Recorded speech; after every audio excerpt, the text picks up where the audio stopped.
Some people might think that there is nothing more to learn about Hollywood's golden stars after all these years in the spotlight. But legends like Robert Redford, who is best known for his parts in timeless classics like Butch Cassidy and the Sundance Kid, have surprises hidden inside. Fans and critics have been thinking about the parts of his life and work that haven't been told for years, trying to figure out who the man behind the charisma really is. At age 87, Redford has finally let his guard down, throwing light on private thoughts and secrets that had been kept to themselves before. This video will go into these discoveries in more depth and show you the hidden sides of a real film industry giant. Charles Robert Redford Jr., whose real name is Robert Redford, was born on August 18, 1936, in Santa Monica, California. Unlike some, this was the case with Redford, who had major health problems, the worst of which was getting polio when he was 11. He got sick during this time. He treasures this part of his life more than anything else. It was during that time that he became strong and gained perspective.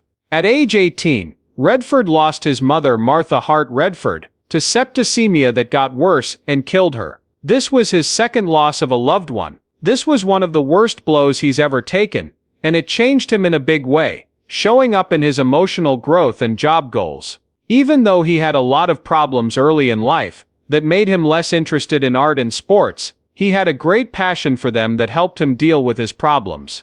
At first, Redford went to Colorado University on a sports scholarship, but because he drank too much, he was kicked out and the scholarship was taken away. This behavior followed him around for a long time. He was still determined, though. The loss only made him want to see more of the world. He ended up going to Europe because of this. He was able to see the world in new ways and become a better artist during this time. When he got back to the US, his acting career took off. He went to the American Academy of Dramatic Arts in New York, which helped his playing career. In the late 1950s, Redford's early theater experiences were the key that opened the door to his skill and made him one of the best actors on Broadway. Neil Simon's big break came with the book Barefoot in the Park, which he wrote in the late 1960s. He played the part of a new husband named Paul Bratter in it. This made him known as a rising star in the stage world.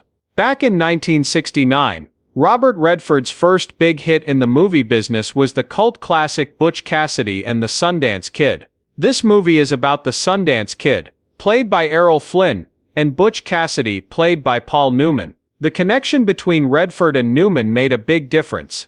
It was unique and drew people in with its irresistible chemistry. Critical praise praised how they played the two likable but despicable characters, which helped Redford become a movie star. Butch Cassidy and the Sundance Kid was a big hit in Redford's career, and it was also a turning point in American movies at the time. While the movie is full of suspense, witty dialogue, and general action, Newman and Redford's great chemistry makes it even more popular. It also showed how good Redford was at connecting with viewers, which made him look like a better actor who would always make money for the directors. The success of this movie at the box office led to more parts in Hollywood. That was the start of his career in movies that were popular in the 1970s. He was in The Sting and All the President's Men afterwards. He was able to show a different side of his performing skill in each role, which added to his reputation. Redford got to work with Paul Newman again in The Sting, which was another big hit that made both of them movie stars for years to come. In this movie, which takes place in the 1930s, two pros who know how to scam and con people pull off a big heist. Redford was considered for an Oscar as the best actor for his role as Johnny Hooker, an outgoing con artist who makes a lot of money. There were 7 Academy Awards for the movie, including one for Best Picture. It was the second most successful movie of the year after Titanic. The movie made Redford look like one of the biggest stars in movies. The shooting of The Sting was accidentally held up by Redford's repeated arrival on the set of the movie. There is a recent episode of the Hollywood Reporter's It Happened in Hollywood podcast that celebrated the film's 50th anniversary. One thing that makes Redford stand out is his skill in making this show. The only thing Redford couldn't do was show up on time for filming, but the movie did well in the end. He was often about 40 minutes late. In fact, Newman, a more controlled co-star, finally pushed him about being professional, and the two of them got together. Redford was informed of the things he did wrong. Redford's trouble with being late to work was his secret enemy for as long as he worked. Like when he was making the 1988 movie The Milagro Beanfield War, which he directed and produced, he would show up several hours late. Screenwriter David S. Ward told stories about people on the set who would wait until late morning for Redford, that he would never tell them about the wait. His attitude affected other people he worked with, like actor Cheech Marin, who had to wait days at Sundance before he could get an interview because of it. Redford not only played Bob Woodward in the movie All the President's Men, he also created it. Because of this, Redford built himself up not only as an actor but also as a director. Redford played the part of Bob Woodward, who was a real reporter for the Washington Post and helped look into the Watergate case. He was at the most serious and committed peak of his acting career at this point.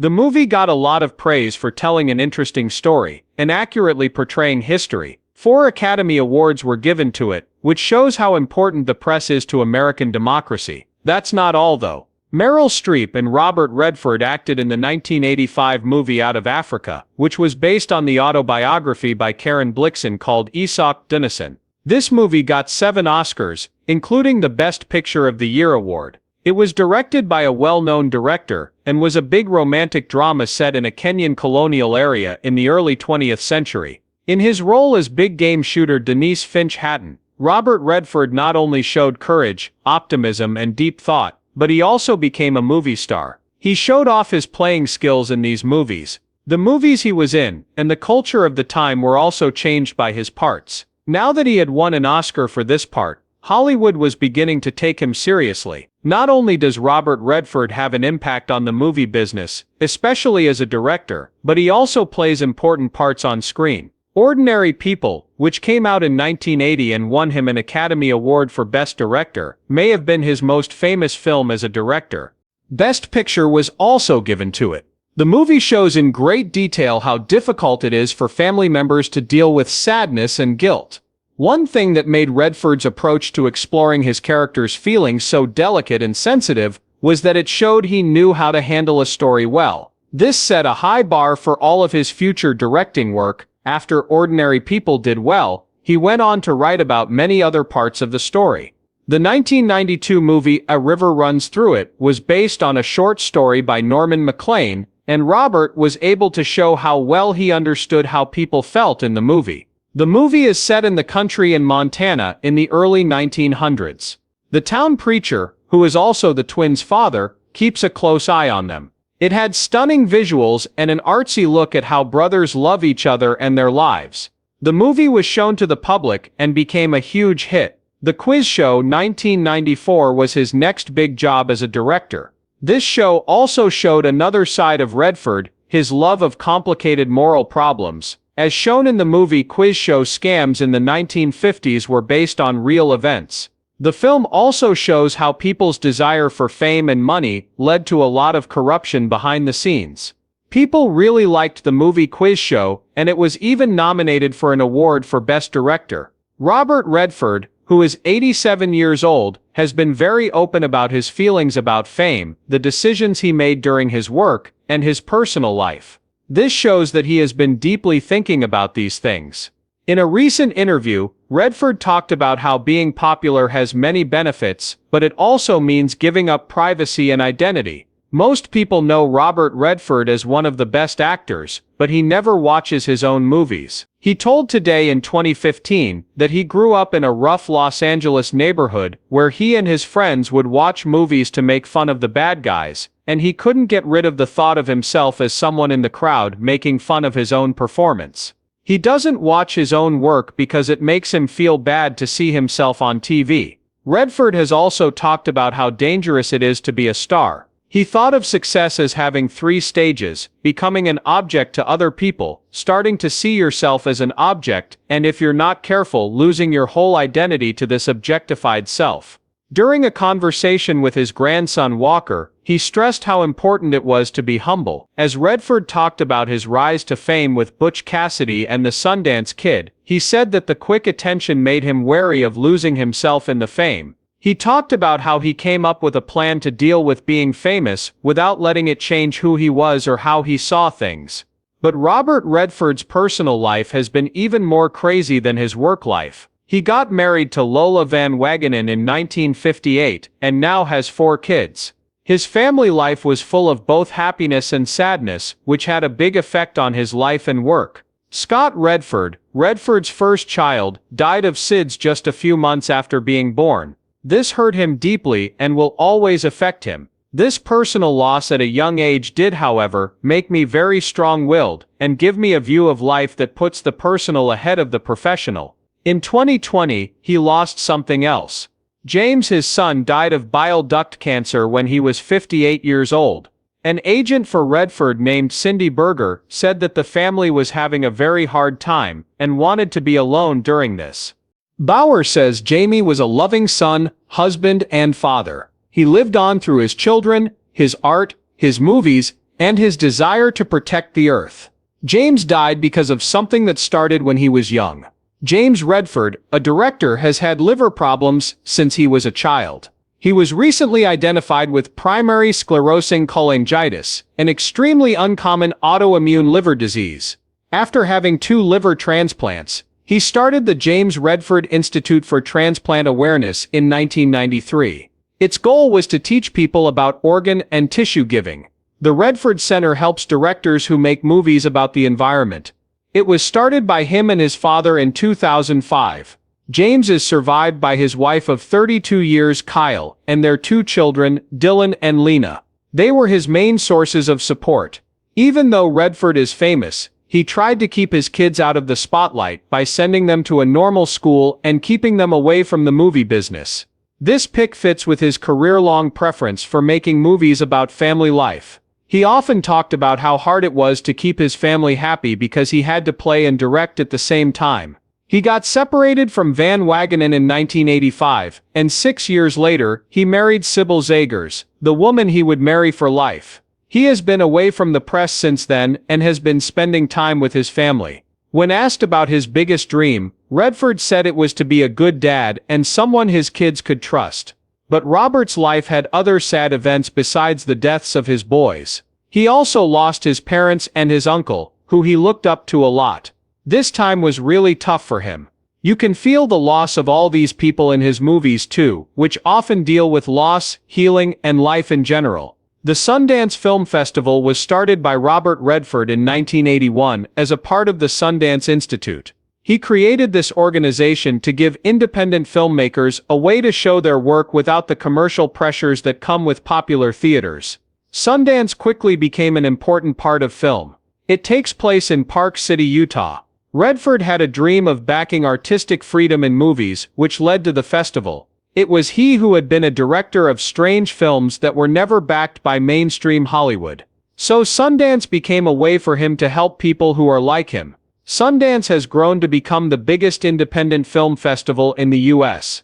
Its role in the global film business is important because it brings more people to see independent films. Sundance has had a huge effect on independent film. It has helped many directors become famous all over the world. The festival helped launch the careers of directors like Quentin Tarantino, whose movie Reservoir Dogs was shown, and Steven Soderbergh, whose 1989 debut movie Sex, Lies and Videotape won the Audience Award. Because of these successes, Sundance is able to find and help filmmakers whose work might not get recognized by the big studios otherwise. Not only do they love feature films, but they also very much love documentaries. It broadcasts films like An Inconvenient Truth and The Cove that look into tough issues. Not only did these movies do well at the festival, they went on to become worldwide hits, and their impact went beyond the world of movies. With Sundance's help, Redford has definitely made a difference in modern movies by showing how important it is to be honest as an artist and have freedom to be creative. A lot of different voices and stories at the festival have inspired a new group of filmmakers who aren't afraid to dream big and try new ways to tell stories. Many awards have been given to Robert Redford for his work as both an actor and an activist for issues like Native American rights, environmental protection, and political change. Because of his work, there has been a big shift in public policy, and his action has helped people understand some problems. In the 1970s, Redford began to care about the earth. Using his public role, he spoke out for clean energy and the environment. He was a big supporter of the anti-nuclear movement and was very important in getting people to speak out against the California nuclear power plants. Because of what he did, There are now tighter rules on nuclear energy and other energy sources. His work doesn't stop there, though. For all of his life, Redford has fought for the rights of American Indians and stressed how important it is for them to keep their culture and independence. He has been working on a number of projects to improve Native American arts and education. For example, he helped to create the Native American Preparatory School in New Mexico as a way to help Native American kids get a better education. Redford's involvement in politics is also important, especially his support for laws that protect the environment. He has been asked to speak in front of the U.S. Congress more than once about protecting the Earth and climate change.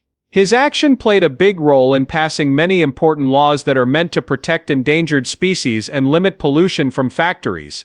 He also used his power to start a campaign against the Keystone XL pipeline, saying that it would be terrible for the environment. The national effort to raise awareness, which ended the project, was made possible in large part by his work. Robert Redford has used his fame to support the rights of indigenous people and good governance for the future. He has done this by making documentaries, giving speeches, and getting more involved with policymakers. People are becoming more aware of his work, and it is also a major factor in changing public policy and how it is carried out. Robert Redford has recently talked about his long and successful career in Hollywood, his work as an activist, and the impact he wants to leave behind. The man in these self-analyses has been through a lot of changes in his life and the world around him in the last few decades. Redford often says that his job has been both a blessing and a curse for him. He was honest when he said that being a star can be hard at times. The chance to make a difference is what the honor is really. Redford also wanted to be recognized for his work in politics rather than his movies. "I want to be known as someone who kept learning and teaching, not just acting," he said, referring to how Sundance changed the way independent films are made. His drive to help up-and-coming filmmakers and discover new talent has truly marked an important moment in film history. When Redford thought about his past, he also talked about how he learned to accept the roles that shaped his early career. He said, "Each role was a chapter in my life. I wouldn't change the script now that I look back at it." Lastly, Redford showed a sense of peace and acceptance when talking about getting older and dying. "Getting older has made me smarter and more able to let go of things I can't change." This philosophical acceptance says a lot about how he went from being a Hollywood star to being a wise voice for culture and the environment. Even though Robert Redford is still a big deal in Hollywood and in the fight for the environment, he'd rather live a quiet life now. Thanks for watching. Check out the next movie that comes up if you want to learn more amazing things.